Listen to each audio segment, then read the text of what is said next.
Magluluto ako ng isda. May sabaw. Kasi masarap yun.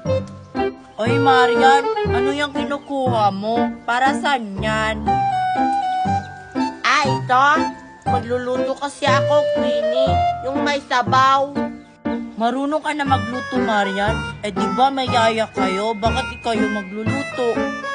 Ano ka ba, Queenie? Hindi to pang ulam sa bahay namin.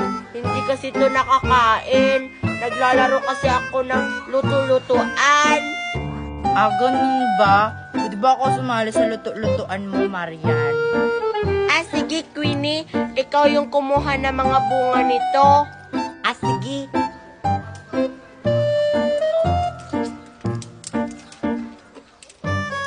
Ayan. Tapos, tama na yan. Tara, sumunod ka sa akin. Lulutuin na